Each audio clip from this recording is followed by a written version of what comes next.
मराठा समाजाचा आरक्षणाचा हा लढा आता केवळ कायद्याचा किंवा धोरणांचा प्रश्न उरलेला नाही। तो मराठा समाजाच्या अंतःकरणातून उमटलेला हृदयस्पर्शी हुंकार आहे, त्यांच्या हक्कासाठीचा एल्गार आहे आणि स्वाभिमानाने भरलेला एक भावनात्मक प्रवास आहे। समाजाच्या आत्मसन्मानाचा, त्यांच्या भविष्याच्या आशेचा आणि पिढ्यानपिढ्या जपलेल्या स्वप्नांचा हा लढा आहे। मातीच्या रक्षणासाठी आजवर हातावर प्राण घेऊन रणमैदानात उतरणारा मराठा आज आपल्या न्याय हक्कांसाठी पुन्हा एकदा मैदानात आलाय, मुंबईच्या त्याच मैदानात जिथून स्वर्गीय अण्णासाहेब पाटील यांनी मराठा आरक्षणाचा यज्ञकुंड पेटवला, आरक्षणाच्या लढ्याचा पाया रचला, ज्यात त्यांनी आपल्या प्राणाची आहुती दिली। 22 मार्च 1982 ला मुंबईत त्यांनी विराट मोर्चा काढला। त्याच मुंबईत 43 वर्षांनी पुन्हा एक आंदोलन नव्या ताकदीनं, नव्या इराद्यानं धडकलंय।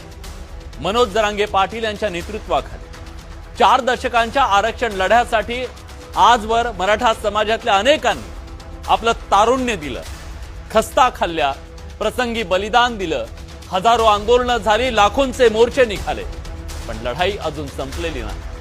हा लढा आहे त्या प्रत्येक मराठ्याचा ज्यांना आपल्या कष्टानं, मेहनतीनं आणि प्रामाणिकपणानं आयुष्य घडवण्याचा प्रयत्न केलाय, पण व्यवस्थेच्या जटिल अशा गणितात कुठेतरी तो मागे राहिला ही त्याच्या मनात सल आहे आणि त्यातून निर्माण झालेल्या अस्वस्थतेचा आज दिसणारा एल्गार आहे। शेती मातीच्या प्रश्नानं ग्रासलेल्या तरुणांचा शिक्षण आणि नोकरीसाठीचा संघर्ष आहे। मराठा समाजातील आर्थिक विषमतेविरोधातली ही न्यायासाठीची वज्रमूठ आहे। फडणवीस सरकारनं मराठा समाजाला पहिल्यांदा 16% आरक्षण दिलं, सुप्रीम कोर्टात ते टिकलं नाही।